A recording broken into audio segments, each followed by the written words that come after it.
Good afternoon. Glad that you've chosen to spend some time studying the Bible with us today. Today we're looking at Mark chapter 15, verses 1 through 15. And as soon as it was morning, the chief priests held a consultation with the elders and scribes and the whole council, and they bound Jesus and led him away and delivered him over to Pilate. And Pilate asked him, "Are you the king of the Jews?" And he answered him, "You have said so." And the chief priests accused him of many things. And Pilate again asked him, "Have you no answer to make? See how many charges they bring against you?" But Jesus made no further answer, so that Pilate was amazed. Now at the feast he used to release for them one prisoner for whom they asked.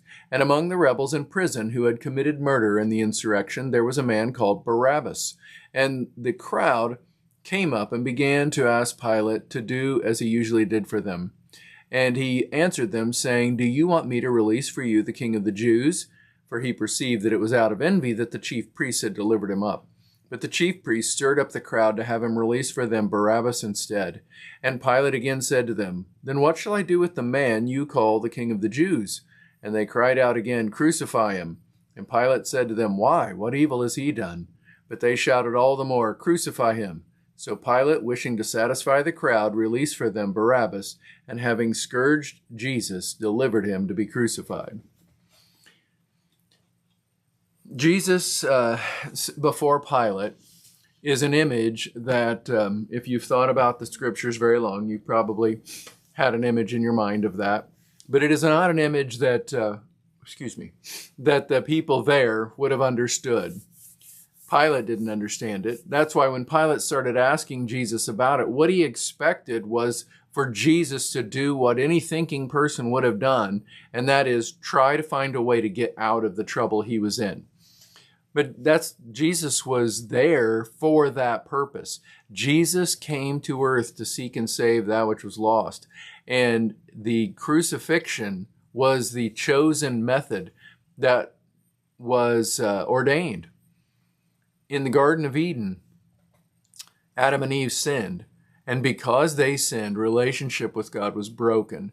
Because they sinned, sin entered the world, and through their offspring, all were given this sin nature. And we were under condemnation.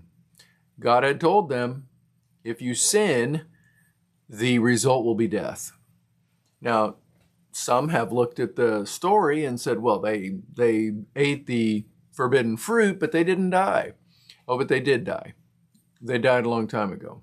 Now, I know what you mean. They didn't die that instant. But they did that too because they died spiritually. They had a intimate relationship with the living God. And when that happened, that relationship was broken. So that whereas they used to walk with God in the cool evening, now they're hiding from him. When God confronted them about that, isn't it amazing that God didn't say, okay, that's it? In fact, that he confronted them at all. You've probably tried to make something in your life. You make something for supper, or you make some art or craft or whatever. When you're busy making that thing, let's say you're making a recipe for supper. Something goes terribly, terribly wrong. Do you always redeem that thing? Or are there times when you're like, okay, this is so messed up, I'm just going to have to throw this out and start over?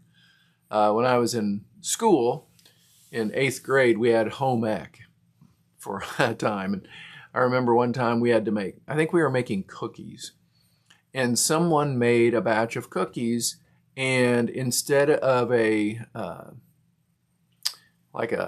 quarter, or instead of a quarter teaspoon of salt or something, they put like a quarter cup of salt in there. Okay, and of course the cookies were terrible, but they were new at cooking. If you were baking something and you mistakenly mixed in a huge amount of salt into the recipe, would you try to fix it, or would you shake your head and say, that's it, throw that away and start over? And so I wonder, like, why did God not throw Adam and Eve away and start over? And the answer is because he loved them.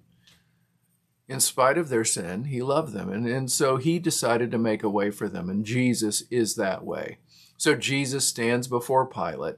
He is not trying to get out of that situation. He came for that situation. And the people's choice, they're presented a choice. Pilate says, well, how about if I release someone to you? That's kind of the habit. I could let this guy, and his name's Barabbas. Well, Barabbas, in the way that names work, it's Bar Abbas, and that means son of the Father.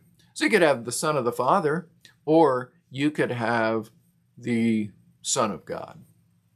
And they choose the Son of the Father. They choose one of their own because they don't want what Jesus has got.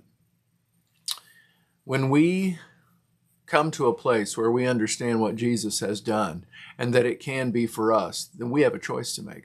Will we choose our own way, or will we choose what Jesus is offering to us? Because Jesus did die on that cross, but he rose again, and he did it all so that our sins might be forgiven and we could have renewed relationship with him. I would encourage you to make the right choice and to accept him and to engage in new life with him. Well, I hope you're having a great day today, and this isn't coming up on another Saturday where I've got a long meeting. I don't know if I'll be able to make it, but I'll try to. Have a great day. I will see you later. God bless.